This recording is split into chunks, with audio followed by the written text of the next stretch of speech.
te mintieron sobre tu dolor crónico. Has visitado a 5 especialistas, has pasado por todas las máquinas de resonancia magnética y tus análisis de sangre están perfectamente normales. Sin embargo, la fiebre persiste, la debilidad te ancla a la cama y ese dolor punzante en el pecho es tan real que te quita el aliento. Y lo peor de todo, el médico te mira con una mezcla de lástima y escepticismo, encogiéndose de hombros, sugiriendo que quizás sea solo estrés o que está todo en tu cabeza. ¿Cuántas veces te han dicho que es solo un virus, cuando sientes que algo mucho más oscuro y destructivo está devorando tu vida? No estás loco.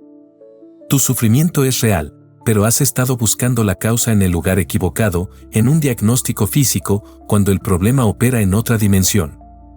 Lo que la mayoría de los profesionales de la salud no te dirán es que hay enfermedades que no responden a la medicina porque su origen no es biológico.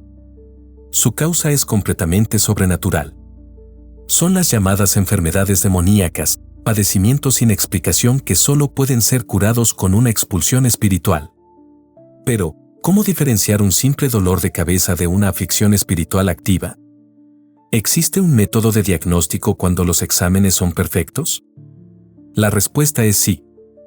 Por primera vez, vamos a usar el lente de la autoridad médica, combinado con el conocimiento de la batalla espiritual, para darte un checklist de diagnóstico. No solo validaremos tu sufrimiento, sino que te daré las señales concretas que una médica experimentada usó para identificar la manipulación demoníaca detrás de enfermedades como el cáncer, el dolor crónico y las fiebres inexplicables. Prepárate para descubrir la verdad que tu doctor no te cuenta. Si quieres descubrir más conceptos como este que transforman tu visión del mundo, suscríbete a este canal donde exploramos las ideas más poderosas para tu vida. El punto de partida de este concepto es una paradoja frustrante, dolor extremo con evidencia cero. Imagina a John. John tenía 3 años de ataques agudos en el pecho. Sentía el dolor punzante que solo un infarto podía causar. Fue un paciente de caso para la doctora Rebecca Brown. Le hicieron todos los estudios posibles, electrocardiogramas, cateterismos, resonancias. ¿El resultado? Todos eran normales. La medicina, regida por la lógica y la evidencia, solo podía ofrecer un diagnóstico, invalidez. Pero el dolor era genuino. Aquí es donde la perspectiva de la guerra espiritual revela algo asombroso. Cuando los exámenes son perfectamente normales, pero el paciente siente dolor extremo, esa es la primera y más importante bandera roja, la aflicción es externa y sobrenatural.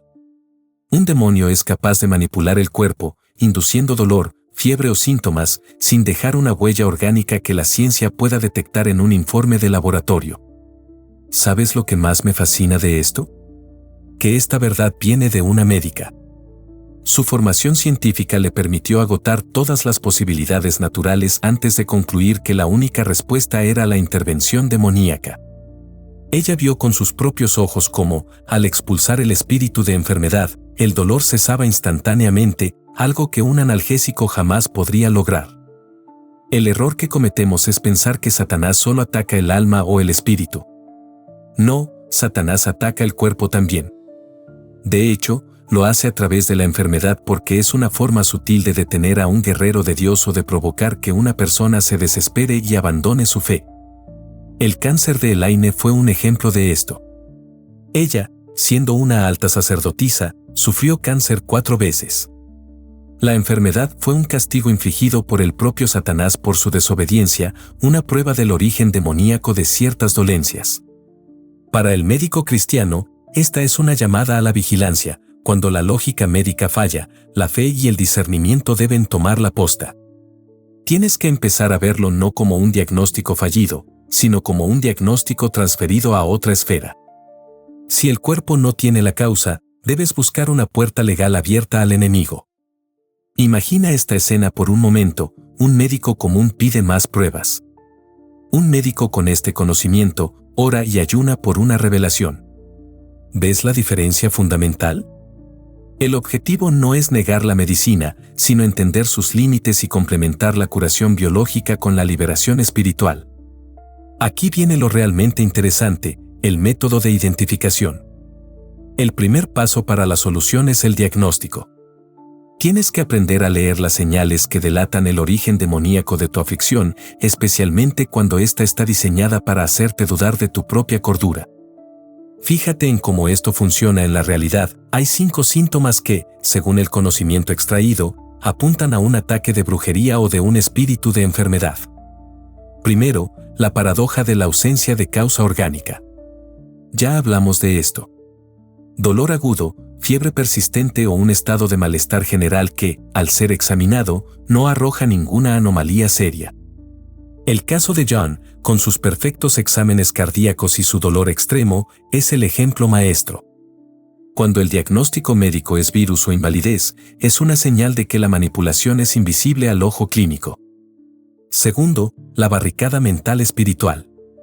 Sientes una dificultad anormal y forzada para orar, concentrarte en Jesús o leer la Biblia. Al intentar hacerlo, sientes que tu mente choca contra un muro invisible. Es como si una fuerza invisible te impidiera verbalizar el nombre de Cristo.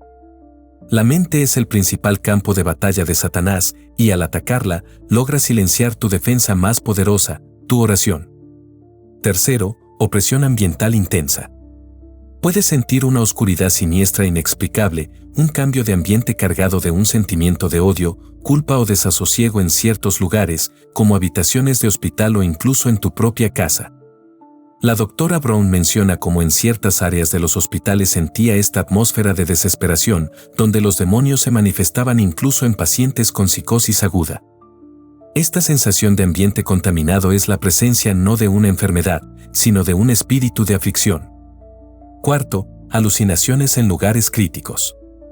En el contexto hospitalario, los pacientes de CTI, Unidad de Cuidados Intensivos, veían con frecuencia demonios en sus cuartos. La medicina lo etiqueta como psicosis aguda del CTI, pero, según esta perspectiva, esto es una manifestación real de la actividad demoníaca. Y quinto, pensamientos intrusivos y agresivos ajenos. De repente, te asaltan pensamientos de odio, irritación, desesperación o incluso lujuria que sientes que no son tuyos. Rebecca, por ejemplo, se encontró luchando contra pensamientos de odio irracional hacia su compañera de cuarto, Sue. Se dio cuenta de que no eran sus propios pensamientos, sino argumentos o sofismas implantados por el enemigo para distraerla y agotarla. Estos 5 puntos no son un diagnóstico médico, sino un filtro de discernimiento. Si tu caso cumple los puntos 1 y 2, debes seriamente considerar que tu batalla no se ganará con pastillas, sino cerrando una puerta. Llegamos al punto de máxima tensión. Si hay un demonio causando la enfermedad, hay una razón legal por la que tiene derecho a estar allí. Tienes que entender que Satanás opera bajo un principio de legalidad. Los demonios no entran al azar, entran por una puerta de legalidad abierta por el individuo. Este es el clímax intelectual. La liberación nunca comenzará con la expulsión, sino con el cierre de la puerta. Es el paso que la mayoría de los ministerios ignoran.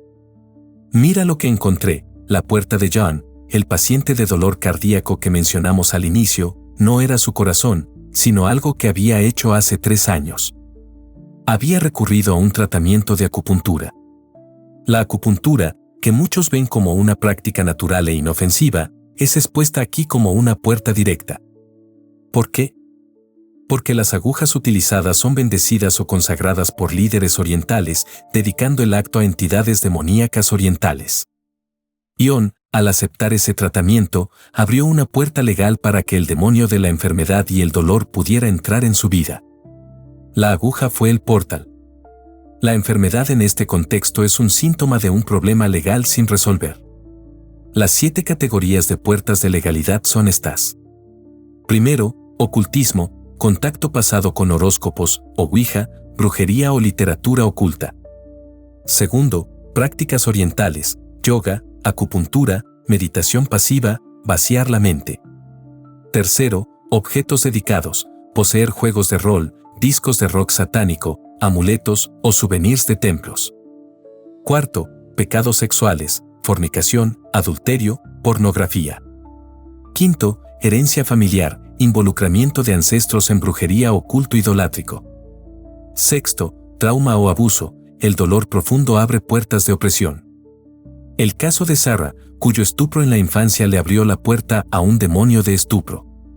Y séptimo, rebeldía o desobediencia, la Biblia lo equipara con el pecado de hechicería. No estás solo sintiendo esto, es real y tiene una explicación. Si esta revelación te impacta tanto como a mí, dale like para que más personas descubran esta verdad. Si quieres evitar este error y entender este debate más profundamente, suscríbete para el análisis completo. La buena noticia es que, una vez que sabes el por qué, tienes la herramienta para la solución. La liberación y la cura de la enfermedad demoníaca siguen un método replicable, que evita que el demonio regrese 7 veces peor. Este es el método de liberación de 4 pasos. Paso 1. Identificación precisa de la puerta. Usando el checklist y las 7 categorías, debes nombrar específicamente la puerta. ¿Fue un horóscopo? ¿La acupuntura? ¿Una rebeldía específica? Sin nombrar la puerta, el siguiente paso es inútil. Paso 2. Cierre inmediato de la puerta, confesión y renuncia. Este es el paso más crítico y el que sana la enfermedad. En voz alta, debes dirigirte a Satanás y, usando la autoridad de Jesús, renunciar a todo derecho legal que le diste por ese acto. Luego, confiesa el pecado a Dios, pide que la sangre de Jesús te limpie y perdona a cualquiera que haya causado el dolor, incluso a ti mismo. Paso 3. Expulsión por autoridad de Jesús. Una vez que la puerta legal ha sido cerrada, el demonio ya no tiene derecho a permanecer. Ahora sí, y solo ahora, puedes reprender y expulsar al demonio de la enfermedad o el dolor por la autoridad de Jesús. En el caso de Bob, el pastor que fue torturado y adolecía de una fiebre y dolor inexplicables, fue curado instantáneamente después de que el demonio del dolor fue expelido. Paso 4. Discipulado y vigilancia, no dejes la casa vacía. Si expulsas al demonio y dejas el lugar vacío, sin llenar tu vida con la palabra, oración y comunión, el demonio regresará con 7 peores. El discipulado y el compromiso diario son esenciales para que la última condición no sea peor que la primera. Fíjate en cómo la solución no fue un milagro instantáneo de oración de sanidad. En el caso de John, la doctora Brown ayunó y oró por él durante más de un año. Su persistencia en la intercesión por un tercero fue lo que eventualmente cerró la puerta y lo liberó del demonio del dolor. La liberación de enfermedades demoníacas requiere compromiso total, obediencia inmediata y, a veces, larga intercesión. Mira, este tema es tan profundo que preparé algo especial para ti. Un material completo y gratuito que te va a ayudar a dominar este concepto. Está en la descripción del video, bájalo gratis. Ya identificaste el problema y tienes el método para la cura. Ahora, necesitas el plan de prevención a largo plazo. El método de la médica no se detiene en la expulsión, se enfoca en la protección total, el sellamiento de tu espíritu contra el uso satánico. El uso del cuerpo espiritual por el enemigo funciona así, no solo los demonios atacan. Los brujos y satanistas vivos pueden proyectar sus cuerpos espirituales para torturar o incluso matar a los cristianos. Son más peligrosos, porque no tiemblan ante Dios como los demonios. La única manera de protegerte de este ataque es sellar tu propio espíritu, separándolo de la parte de tu alma que el enemigo podría manipular, la mente inconsciente. La oración modelo de sellamiento, basada en Hebreos 4:12, es crucial para que el enemigo no use tu propio cuerpo para atacarte o para que otros brujos te hagan daño. Se trata de pedirle a Dios que aplique la palabra, que es como una espada, para dividir y sellar tu alma de tu espíritu. Además, le pides que selle los 3 niveles de tu alma, consciente, subconsciente e inconsciente. Es una declaración de que tu cuerpo y espíritu son propiedad absoluta de Jesús. Hay un detalle físico y espiritual asombroso sobre la necesidad de la proteína. La batalla espiritual agota el cuerpo. La doctora Brown descubrió que para mantener la fuerza en el conflicto, era esencial consumir proteína, carne, al menos 2 veces al día. ¿Por qué? Porque la vida está en la sangre y la proteína ayuda a reconstruir el desgaste del cuerpo espiritual. Satanás, de hecho, promueve el vegetarianismo para debilitar a los guerreros. Tu enfermedad sin diagnóstico no te está volviendo loco. Es un ataque real, pero tienes la autoridad para enfrentarlo. La victoria no está en tu fuerza, sino en tu obediencia y en la autoridad de Jesús. Ahora ves la enfermedad crónica desde una perspectiva completamente diferente. Hemos pasado de la frustración del sin diagnóstico a la claridad del diagnóstico transferido al plano espiritual. No estás solo y no estás loco. Tu sufrimiento tiene una causa y esa causa opera bajo reglas de legalidad. La cura es posible, pero solo después de cerrar la puerta. A partir de hoy, cuando sientas dolor sin explicación médica o esa presión que te impide orar, recuerda esto, identifica la puerta, ciérrala con renuncia y luego expulsa el espíritu de enfermedad en el nombre de Jesús. Verás que tu cuerpo y tu mente responden de forma sobrenatural. El conocimiento, como dice la Escritura, es lo que evita que el pueblo perezca. La verdad es tu arma más poderosa. Suscríbete para el próximo video, donde exploraremos la aterradora verdad de la guerra contra espíritus humanos proyectados por brujos. Nos vemos allí.